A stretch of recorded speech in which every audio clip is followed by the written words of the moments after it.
Sabi mga kagababayan ni dating Senador Antonio Trillanes, yung Marcos administration na niya nasa peligro ngayon at ang tinuturo niyang threat sa administrasyon ng ating Pangulong Bongbong Marcos, si Inday Sara mismo. Ito yung laman ng balita ngayon mga kababayan sa Politico News. Nasa peligro ang Marcos administration, Trillanes warns versus Sara Duterte. Maniwala man na niya Mr. Maravillas sa mga sinasabi ni Antonio. Si Antonio kasi galitan niya sa mga Duterte. Pwedeng ganon mga kababayan, pero pwedeng may katotohanan din ang sinasabi po ni Trillanes. Bakit naman na niya Mr. Maravillas? Si super ate nga, dinipensa pa si Inday. Yan po mga kababayan. Kaya tuwang-tuwa si Inday. Nagpasalamat po kay Jaime Marcos, kay super ate. Nagkakalito na niya Mr. Maravillas. Huwag kayong malito sa mga lumilitaw na kwento, including po itong sinasabi ni Trillanes. Kasi unang-una si Trillanes po, habang minsan siyempre duda tayo kasi kalaban po ng pamilya Duterte. Pero you have to remember, si Trillanes po, naging co-plotter, kaya alam niya yung mga kwentong ganyan. O diba? At saka, di ba may mga lumitaw na ganitong mga kwento? Mga destabilization. And in fact, ngayon, mga kababayan, kung pag-uugnay-ugnay natin yung mga kwento, parang may credibility yung sinasabi po ni Trillanes. Bakit niya, Mr. Maravillas? Ito po yung balita. Noong isang araw, published ng Manila Times, Manila Bulletin. Sabi dyan, Armed Forces Counter Intel Group reactivated amid rumors. Yan po. Talaga niya, Mr. Maravillas. Iyon ang laman ng mga balita. Pag pinag-ugnay-ugnay natin, yung mga kwento, sabi nga, connecting the dots, parang credible yung sinasabi ni Trillanes. But before ko mga kababayan ibigay sa inyo yung full story ng mga kwentong ito, click subscribe muna dito sa ating YouTube channel and hit the notification bell para lagi po kayong updated na mga credible stories, hindi yung mga tinahik-taing kwento. Hindi yung mga marites na kwento.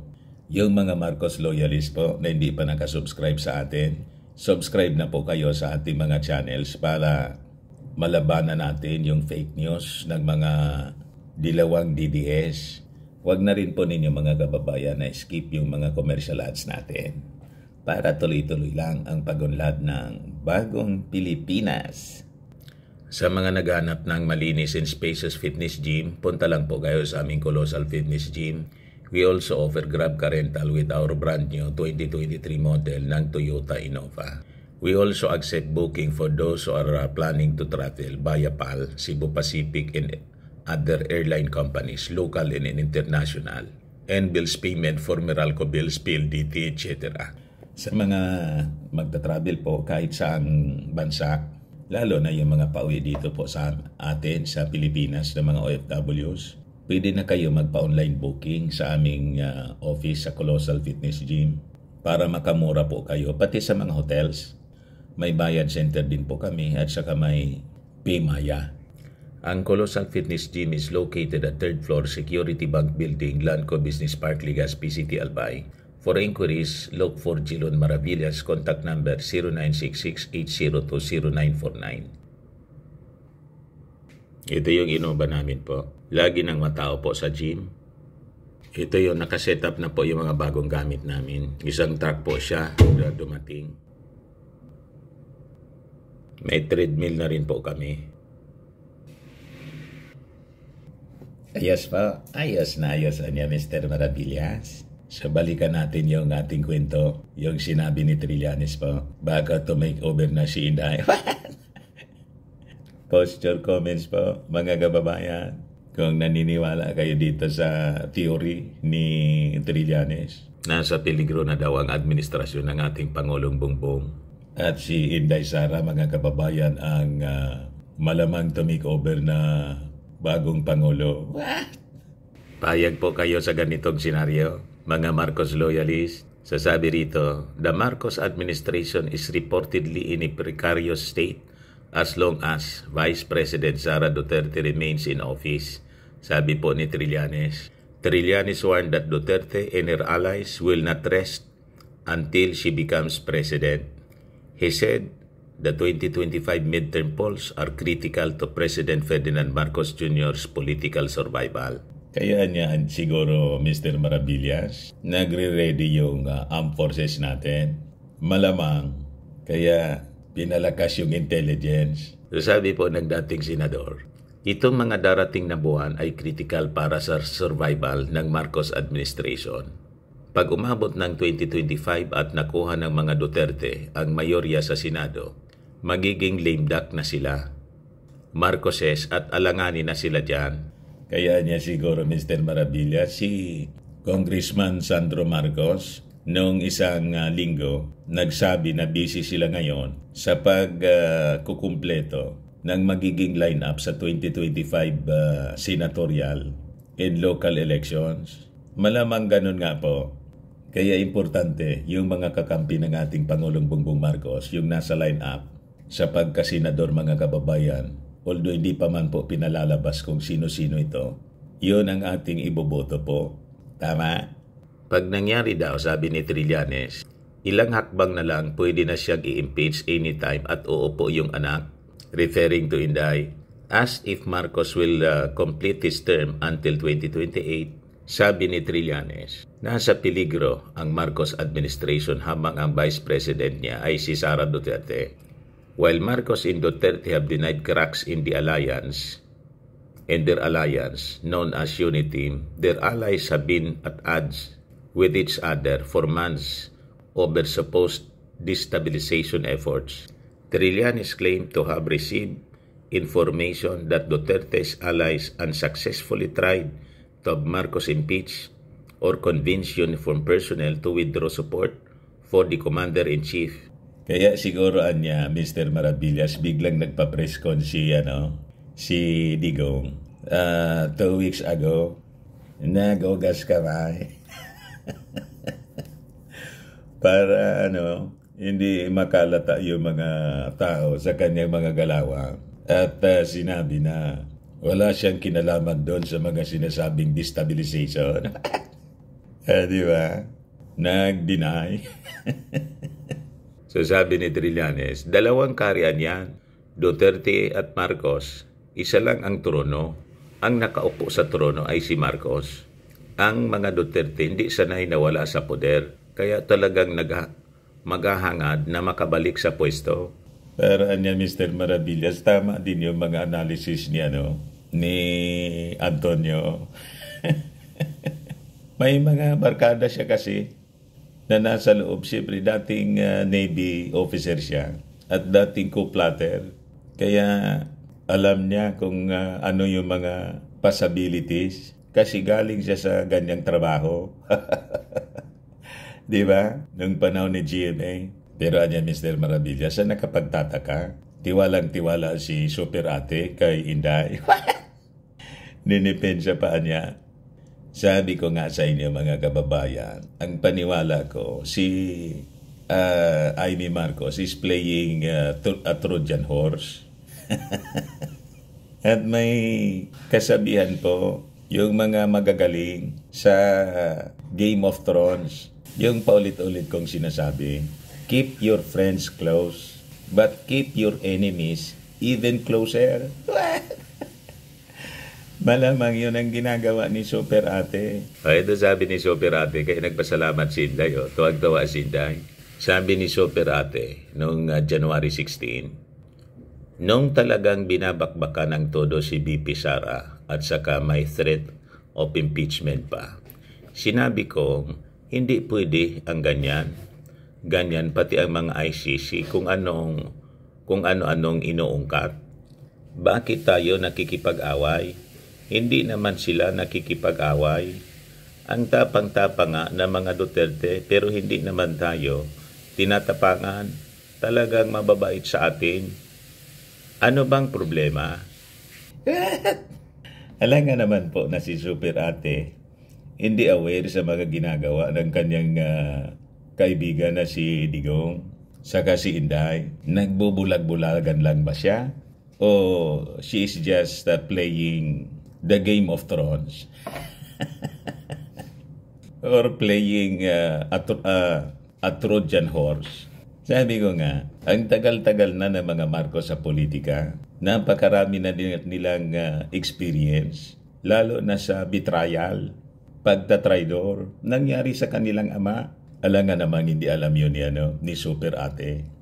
Tama ba, mga kababayan? Kaya kayo mga Marcos loyalist, relax lang. Ano niya, Mr. Marabiles, yung sabi ni Inday? Siyempre, ito ang tawa si Inday. Nagpasalamat po. Daghang salamat, Senator Amy Marcos, sa imong suporta kanako, among pamilya, sa mga Dabawenyo o Tibok-ang siyudad sa Davao. Prinsipyo lang ang meron kami, wala nang iba. May isang salita para sa kapakanan ng bayan. Ito lang ang ipinagmamalaki namin, sabi po ni Inday Sara, January 21. Kahapon lang po. Prinsipyo lang daw yung meron sila. Yung 125 million. At yung bilyon-bilyon na nauna ng confidential funds. Si Pulong, in 3 years ng kanyang tatay, 51 billion. Diba?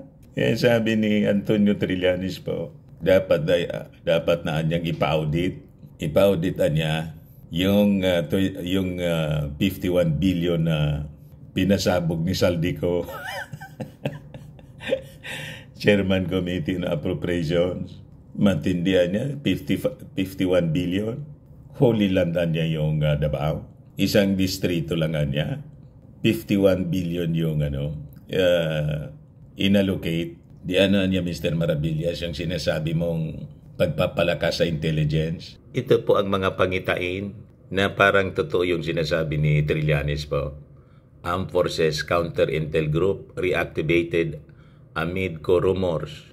Ayan po, mga kababayan. Sabi dyan, a key unit of the Armed Forces of the Philippines that focused on preventing spying, sabotage, and intelligence gathering has been reactivated on Thursday, January 18, amid rumors of attempts to overthrow the government. Armed Forces Chief General Browner Jr. led the reactivation of the Armed Forces Counterintelligence Group, which was created in 1989 at a time when the then-President Corazon Aquino faced numerous coup attempts against her administration. The group's reactivation was based on a memorandum order issued by the Department of National Defense Secretary Gilberto Teodoro Jr., which took effect January 11. So si Giboan niya pala, Mr. Marabillas mismo, yung nag-utos. Si Gibo mismo po. The group will be headed by Colonel Jonathan Manyo and supervised by Armed Forces Deputy Chief of Staff for Intelligence Major General Ferdinand Barandon. So sabi ni Browner, the security of our beloved nation, anya, rests upon your capable shoulders. Your tireless efforts will ensnare any threats and guarantee the safety of our treasured citizens. May the Armed Forces Counterintelligence Group ascend to unimaginable heights, preventing the rights and liberties of our great nation. So according to the Armed Forces, the reactivation of the Counterintelligence Group was fueled by the commitment of the Commander-in-Chief, Ferdinand Marcos Jr., to secure the nation. This came after rumors surfaced that retired military and police personnel were urging those in the active service to join efforts in ousting Marcos from power. So malinawan niya, Mr. Marabillas, na yung statement ni Trillanes may base. May base nga po eh. So ang threat, mga kababayan, hindi na galing sa dilawan, kundi galing na sa grupong luntian, Green Revolution.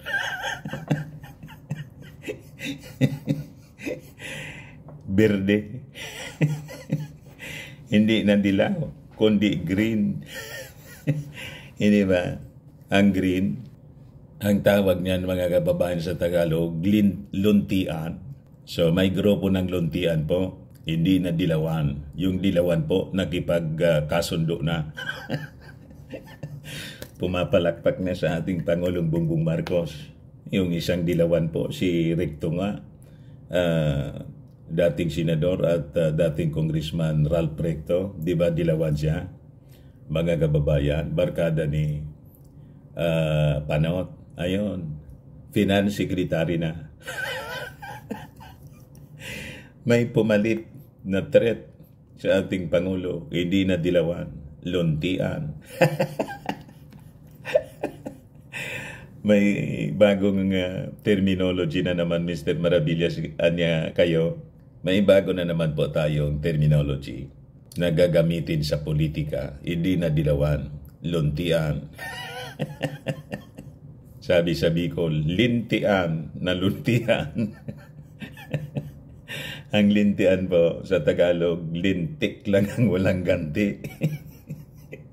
Yan man lang po mga kababayan. Ako po si Dante Maravillas. Ipagpanalangin natin ang ating Pangulong Bongbong Marcos para sa bagong Pilipinas. Bye-bye po. God bless.